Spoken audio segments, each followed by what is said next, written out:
주님께서 여러분과 함께 또한 사제의 영과 함께 마테오가 전한 거룩한 복음입니다. 주님 영광 받으소서. 예수님께서 카이사리아 필리피 지방에 다다르시자 제자들에게 사람의 아들을 누구라고들 하느냐 하고 물으셨다. 제자들이 대답하였다.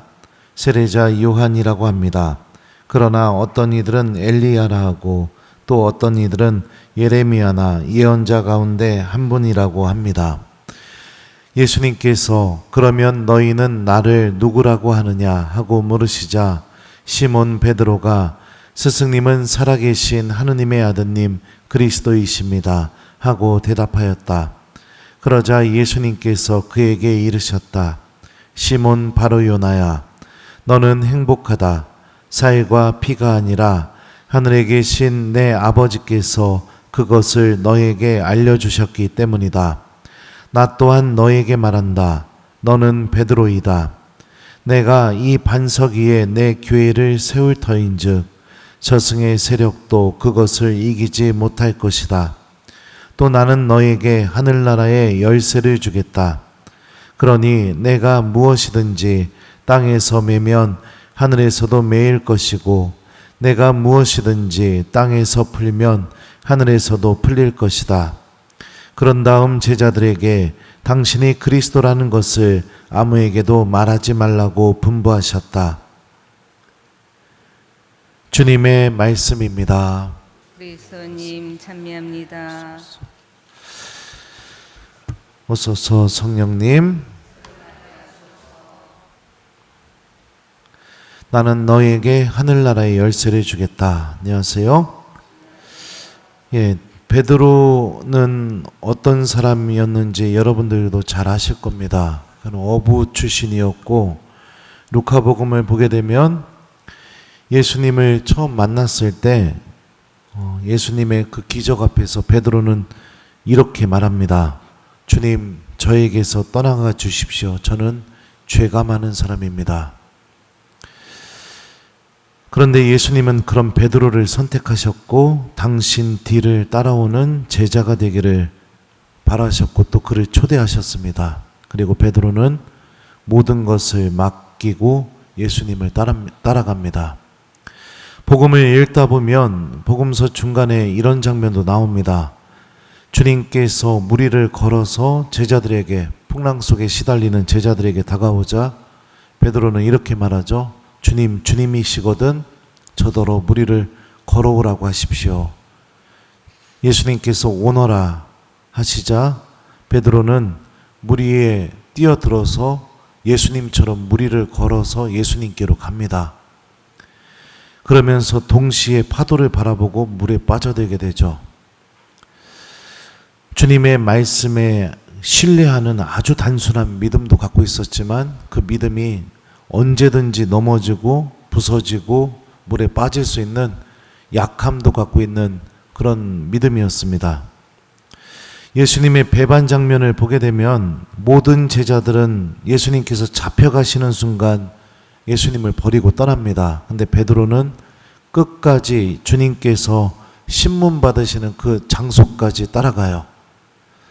그런데 그 장소에서 문지기 하녀가 예수님을 아는 사람이 아니냐 이렇게 질문을 하게 되자 그는 이렇게 행동을 합니다. 베드로는 거짓이면 천벌을 받겠다고 맹세하기 시작하며 나는 그 사람을 알지 못하오 이렇게 말하면서 예수님을 부인하죠. 모두가 주님을 버리고 떠나갈 때 주님을 따라갈 수 있는 용기도 갖고 있었지만 그 용기도 금세 등을 돌릴 수 있는 그렇게 약하고 약점이 많은 용기였었습니다. 베드로는 이렇게 단순하고 용기도 있고 주님을 따를 수 있는 믿음도 있었지만 넘어지고 빠지고 그분을 버릴 수 있는 약점도 갖고 있는 그런 믿음을 갖고 있었어요. 그런데 오늘 복음을 보면 예수님께서는 아주 놀라운 선택을 하십니다. 당신을 살아계신 하느님의 아드님 그리스도로 고백한 베드로에게 다음과 같이 말씀하시죠. 시몬 바로요나야, 너는 행복하다. 살과 피가 아니라 하늘에 계신 내 아버지께서 그것을 너에게 알려주셨기 때문이다. 나 또한 너에게 말한다. 너는 베드로이다. 내가 이 반석 위에 내 교회를 세울 터인즉 저승의 세력도 그것을 이기지 못할 것이다. 또 나는 너에게 하늘나라의 열쇠를 주겠다. 그러니 내가 무엇이든지 땅에서 매면 하늘에서도 매일 것이고 내가 무엇이든지 땅에서 풀면 하늘에서도 풀릴 것이다. 놀라운 일이죠. 주님을 잘 따를 수 있는 믿음을 갖고 있지만 언제든지 무너질 수 있는 약점도 갖고 있는 베드로에게 예수님께서는 그의 반석 위에 교회를 세우겠다는 약속을 해주시고 하느님 나라의 열쇠를 주겠다고 또 약속을 하십니다. 열쇠가 어떤 의미일까요? 돌리면 열립니다. 그죠? 네. 닫히면 잠그면 잠깁니다. 그게 열쇠예요. 여러분들 지금은 번호 누르고선 집에 들어가지만 예전에는 다 열쇠를 가지고 다녔었습니다. 그 열쇠 누구한테 줄 수 있습니까? 문 열면 언제든지 내 집으로 따고 들어올 수 있는 열쇠 아무나 못 줍니다. 그죠? 내가 가장 신뢰할 수 있는 사람, 나와 가장 깊은 관계를 맺는 사람, 보통 이런 이들에게 내 열쇠를 맡길 수 있습니다. 오늘 일독서도 열쇠의 이야기가 나옵니다. 하느님께서는 당시에 궁궐의 시종장이었던 세브나를 내치시고 엘리야킴을 그 자리에 세우고 그에게 다윗 왕궁의 열쇠를 맡기시겠다고 그렇게 말씀하십니다. 왕궁의 열쇠를 받았다는 것은 왕 다음 가는 자리에 올랐다는 것을 의미합니다. 그러면 세브나가 내쳐지게 된 이유가 무엇일까? 오늘 일독서에는 안 나오지만 일독서 앞부분에 이런 표현이 나옵니다. 높은 곳에 제 무덤을 파고 바위에다 제 거처를 만든 자야. 내가 여기에 무슨 권한이 있기에, 내가 여기에 무슨 연고가 있기에 여기에다 너를 위해 무덤을 팠느냐. 바위에 무덤을 팠다고 해서, 자기 무덤을 만들어 놨다고 해서 하느님은 세브나를 내치셔요. 그럼 무덤을 준비했다고 해서 그게 하느님 눈에 거슬리는 행동인가? 거슬리는 행동이었습니다. 왜냐하면 죽기 전에 바위 위에 아주 튼튼하고 훌륭한 무덤을 만들어 놨다는 것은 무엇을 의미하냐면 죽음 이후에도 나의 영혼이 아주 안전하게 오랫동안 평화 안에 거처할 수 있다라는 그런 생각이 담겨 있었기 때문이죠. 내 손으로 나의 안정을 보장할 수 있고 내가 갖고 있는 모든 힘으로 죽음 이후에까지 나의 모든 것을 준비할 수 있다는 교만입니다. 교만. 더 이상 하느님이 필요하지 않는 그런 상태. 베드로를 다시 한번 생각해 봅시다. 그는 단순했지만 약했습니다. 그는 용기 있었지만 언제든지 등을 돌릴 수밖에 없는 겁쟁이이기도 했습니다. 그는 누구보다도 올바른 신앙 고백을 했지만 오늘 복음 다음 장면을 보게 되면 예수님께서 예루살렘으로 십자가로 향하는 그 길을 누구보다도 앞서서 막아버립니다. 그래서 주님께 사탄이라는 소리도 듣습니다. 좋은 믿음을 갖고 있음에도 불구하고 그는 언제나 넘어지는 믿음이었습니다. 그렇기 때문에 그는 자기 자신에 대해서 누구보다도 잘 알고 있겠죠. 내가 이런 사람이니 나에게 예수님이 절대적으로 필요하다. 이 사실을 누구보다도 베드로는 깨닫고 있었을 겁니다. 그래서 그는 물에 빠졌을 때 손을 내밀고 주님 저를 구해 주십시오 하면서 예수님을 바라봅니다. 주님을 배반하고 나서 예수님께서 하셨던 말씀이 생각나서 밖으로 나가 슬피 웁니다. 요한 사도가 물고기를 잡을 때 주님이십니다 하고 알려주자 그는 염치 없고 부끄럽고 자기가 주님을 버렸다는 그 사실이 예수님께로 가지 못하게 발목을 잡고 있는 상황 속에서도 겉옷을 들고 물속에 뛰어들어 주님을 만나러 가서 그럼에도 불구하고 염치 없지만 예수님 사랑합니다 라고 고백합니다. 예수님이 나에게 절대적으로 필요하다는 것을 알고 있었기 때문이죠. 주님께서 그에게 열쇠를 맡길 수 있었던 이유, 하느님 나라의 열쇠를 맡길 수 있었던 이유는 그가 예수님을 필요로 하는 사람, 예수님이 없으면 나는 살아갈 수 없다는 것을 깨닫고 있는 사람, 물에 빠졌을 때, 넘어졌을 때, 죄 지었을 때 곧바로 주님께 손을 내밀면서 도와달라고, 구해달라고, 내가 이렇게 비록 죄졌지만 그래도 당신 사랑한다고 고백하며 당신께 돌아올 수 있는 사람이었기에 하느님께서는 어부 출신이었던 그 베드로에게 당신의 열쇠를 맡기시죠. 신앙 안에서 하느님과 깊은 관계를 맺으면서 살아간다는 것은 여러분들 이런 베드로의 모습 안에서 답을 찾을 수가 있습니다. 넘어졌을 때 예수님을 찾을 줄 알아야 됩니다.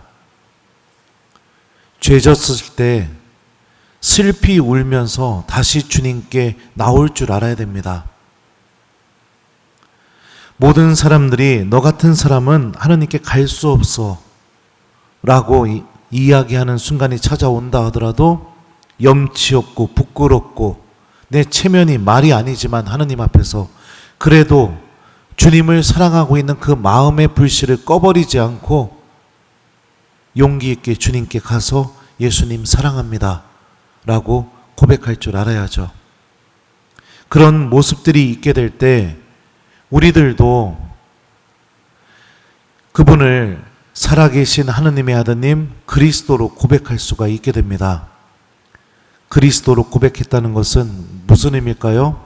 그리스도, 메시아, 다시 말하면 구세주. 그분은 나의 구세주. 나를 모든 죄악에서, 나를 모든 어둠에서, 나를 모든 절망에서 꺼내서 하느님께서 마련하신 생명으로 인도해 주실 수 있는 유일하신 분. 베드로가 스승님은 살아계신 하느님의 아드님 그리스도이십니다 라고 고백해요. 그리고 예수님은 그럼 베드로에게 이렇게 말씀하시죠. 살과 피가 아니라 하늘에 계신 내 아버지께서 그것을 너에게 알려주셨기 때문이다. 살과 피라는 것은 바로 사람을 의미하죠. 누군가가 알려준 것도 아니고 누군가에게 배운 것도 아니고 아니면 자신의 지식이나 지혜로 알게 된 것도 아니고 살아계신 하느님께서 베드로에게 직접 계시해 주셨다고 예수님은 말씀하시죠. 살아계신 하느님께서 베드로에게 직접 계시해 주실 수 있었던 이유가 뭘까요? 그가 주님을 떠나는 사람이 아니었으니까. 그가 언제나 예수님과 함께 있는 사람이었으니까. 그가 예수님께 손을 내밀면서 구해달라고 할 줄 아는 사람이었으니까. 하느님은 이렇게 예수님을 붙잡고 그분 곁에 머물고 부족하고 나약하고 자격 없고 그렇다 하더라도 그분이 나에게 절대적으로 필요하다는 것을 깨닫고 언제나 예수님 안에서 답을 찾으려고 하는 이들에게 그분이 살아계신 하느님의 아드님 그리스도, 나를 구원해 주실 분이시라는 것을 계시해 주십니다. 이 놀라운 신비가 우리들의 신앙생활 안에서도 가득 차 있습니다. 우리들이 하루하루 살아가면서 성호경을 긋고 기도하는 그 기도 안에서 내가 수치스럽고 부끄러운 죄를 저질렀을 때 잘못했음을 깨닫고 고해소 앞에서 기다리고 있는 하느님께 자비를 청하고 있는 그 믿음 안에서 휴일이고 쉬고 싶고 놀고 싶고 그럼에도 불구하고 자리를 박차고 일어나 이 자리에 앉아서 미사를 드리고 있는 이 시간을 통해 또 사제의 입을 통해 듣게 되는 주님의 말씀을 통해 또 내가 두 손으로 모시는 성체 안에 살아계시는 그 예수님과의 만남을 통해 하느님께서는 베드로에게 하셨던 것처럼 우리들에게도 예수님이 살아계신 하느님의 아드님 그리스도, 나를 구원해 주실 분, 나를 용서해 주실 분, 나에게 자비를 베풀어 주실 분, 언제든지 내가 내민 손을 절대로 외면하지 않으시는 나의 구세주로, 우리의 구세주로 계시해 주고 계시죠. 다시 일독서로 돌아가 볼까요? 세브나는 자신이 갖고 있는 힘으로 모든 것을 마련할 수 있다고 생각했습니다. 심지어 죽음 이후에 자신의 영혼의 문제에 대해서도 내가 갖고 있는 권력과 부로 다 해결할 수 있다고 생각을 했죠. 그런 마음은 결국에 하느님 앞에서 내쳐질 수밖에 없는 처지인 겁니다. 그러니 사랑하는 교우 여러분들, 용기를 내십시오. 세상적인 것들을 다 채우고 그걸 소유해야만 내 마음이 평화를 차지하고 내가 구원을 차지하고 행복을 차지한다는 이 잘못된 착각에서 벗어나서 우리들 각자가 예수님이 절대적으로 필요한 존재라는 것을 깨닫고 베드로처럼 주님께 손을 내밀 줄 아는 믿음을 지니십시오. 이 독서를 보면 바오로는 이렇게 고백하고 있어요. 과연 만물이 그분에게서 나와 그분을 통하여 그분을 향하여 나아갑니다. 그분께 영원토록 영광이 있기를 빕니다. 우리들도 마찬가지입니다. 하느님에게서 나와 하느님을 통해 하느님을 향하여 우리 삶이 펼쳐지고 있고 그렇게 우리 삶이 나아가고 있습니다. 결국에 우리는 주님을 만나게 될 사람들입니다. 돈을 나의 그리스도로, 게으름을 나의 그리스도로, 내 욕심을 채우는 것을 나의 그리스도로 삼지 마시고 나를 구원해 주실 수 있는 예수님을 바라보며 그분을 우리들의 그리스도로 고백했으면 좋겠습니다. 오늘 복음에서 예수님께서는 베드로가 예수님을 그리스도로 고백하는 그 순간 또 한 가지 하신 것이 무엇이냐? 그의 이름을 바꿔주십니다. 시몬 바르요나라는 이 이름이 베드로로 바뀌게 되죠. 성경에서 이름이 바뀌게 되었다는 것은 그 사람이 완전히 새로운 존재가 되었다는 것을 의미합니다. 하느님과 함께하는 새로운 삶이 베드로 안에서 시작된 것이죠. 하느님은 살아계시고 여전히 예수님 곁을 떠나지 않고 주님을 붙잡고 있는 이들 안에서 베드로에게 하셨던 것처럼 예수님이 우리들의 구세주고 메시아라는 것을 계시해 주시며 그 믿음이 계속해서 자라게 해주실 겁니다. 그리고 그 믿음을 갖고 있는 이들 안에서 놀라운 일을 시작할 겁니다. 어부였던 이에게 천국의 열쇠가 주어졌던 것처럼 별 볼 일 없고 보잘것 없고 내세울 것 없는 그 사람 안에서도 그 사람이 지니고 있는 믿음을 통해 상상도 할 수 없는 놀라운 일을 시작하시죠. 우리 모두는 이 은총의 주인공들입니다. 그러니 이번 한 주 살아계신 하느님께서 예수님이 나의 구세주이심을 우리 모두에게도 계시해 주실 수 있도록 여러분들의 삶 안에서 기도가 사라지지 않게 하시고 주님을 붙잡는 이 믿음의 손이 꺾이지 않도록 하시고 하루하루 예수님을 기억하며 그분께서 인도해 주시는 길을 걸어나가는 한 주를 보냈으면 좋겠어요. 그래서 숙제를 드립니다. 이번 한 주 여러분들 기도하지 않는 하루가 존재하지 않도록, 신앙인은 기도하는 사람이죠. 언제나 주님 곁에 머물 수 있도록 예수님과 함께하는 기도 시간을 꼭 마련하는 그런 한 주를 보내기, 그리고 그분의 말씀을 하루를 시작하면서 먼저 읽어보고 내 마음속에 담고 하루를 시작해보기 이 숙제를 드려요. 우리들 안에서도 좋으신 아버지 하느님께서 예수님이 어떤 분이신지 계시해 주시고 우리들의 신앙생활을 통해 우리들도 주님을 그리스도로 고백하며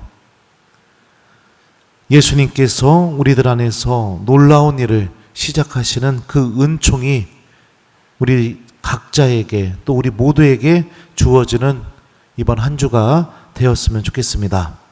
나는 너에게 하늘나라의 열쇠를 주겠다. 아멘.